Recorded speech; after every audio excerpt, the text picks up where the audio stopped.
Reggie Jackson struck out 2,600 times in his career, the most in the history of baseball. But you don't hear about the strikeouts. People remember the home runs.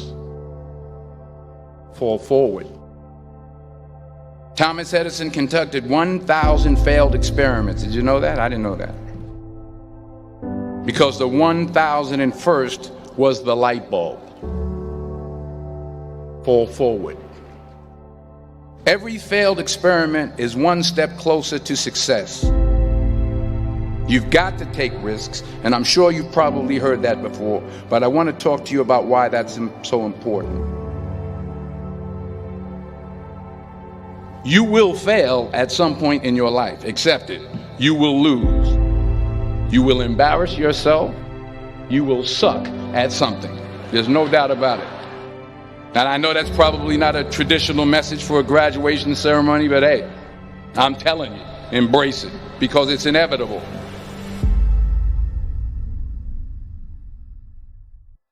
In the acting business, you fail all the time. Early on in my career, I auditioned for a part in a Broadway musical. Perfect role for me, I thought, except for the fact that I can't sing. I didn't get the job. But here's the thing. I didn't quit. I didn't fall back.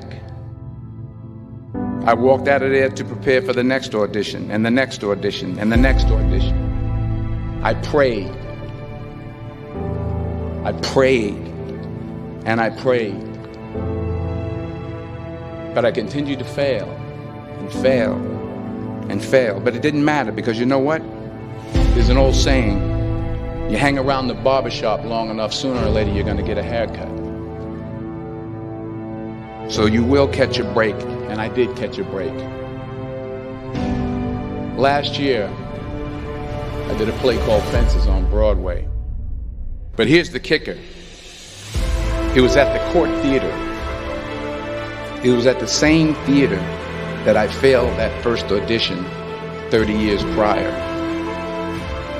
The point is, every graduate here today has the training and the talent to succeed.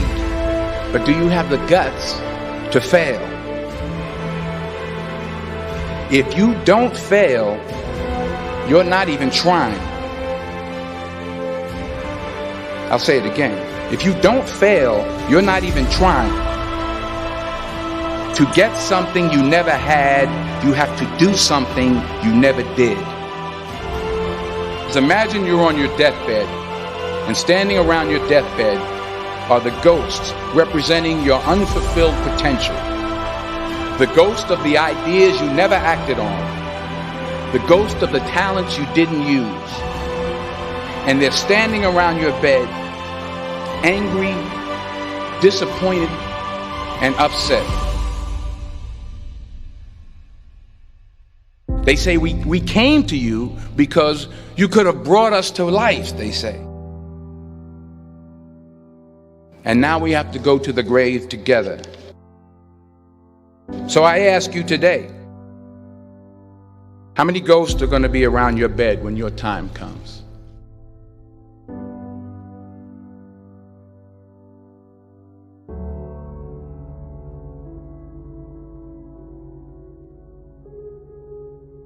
I just got back from South Africa. It's a beautiful country, but there are places there with terrible poverty that need help. And Africa is just the tip of the iceberg. The Middle East needs your help. Japan needs your help. Alabama needs your help. Tennessee needs your help. Louisiana needs your help. Philadelphia needs your help.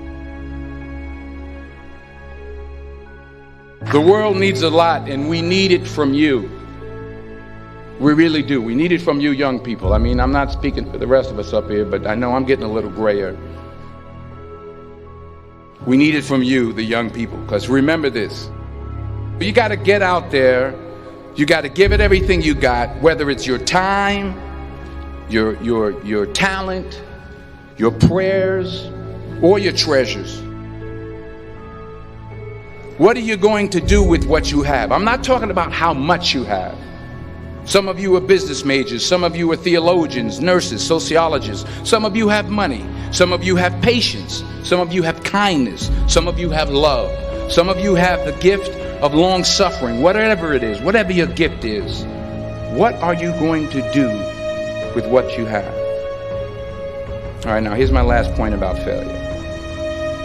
Sometimes it's the best way to figure out where you're going.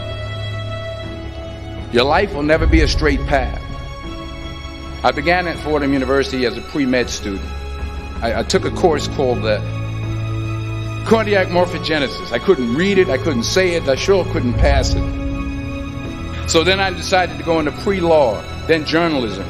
And with no academic focus, my grades took off in their own direction. I was a 1.8 GPA. And the university very politely suggested that it might be better to take some time off. I was 20 years old. I was at my lowest point.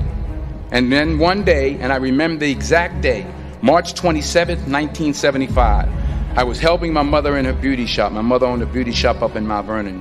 And there was this older woman who was considered one of the elders in the town. And I didn't know her personally, but I was looking in the mirror, and every time I looked at the mirror, I could see her behind me, and she was staring at me. She just kept looking at me. Every time I looked at her, she kept giving me these strange looks.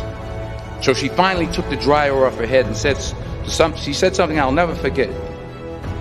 She said, "Young boy, I have a prophecy, a spiritual prophecy." She said, "You are going to travel the world and speak to millions of people." And in the years that followed, just as that woman prophesied, I have traveled the world and I have spoken to millions of people through my movies. Millions who up till this day couldn't see me, who up till this day I couldn't see while I was talking to them, and they couldn't see me, they could only see the movie. They couldn't see the real me. But I see you today, and I'm encouraged by what I see. And I'm strengthened by what I see. Because taking risk is not just about going for a job. It's also about knowing what you know and what you don't know. It's about being open to people and to ideas. The chances you take, the people you meet, the people you love, the faith that you have, that's what's going to define you. Never be discouraged. Never hold back. Give everything you got. And when you fall throughout life, remember this: fall forward.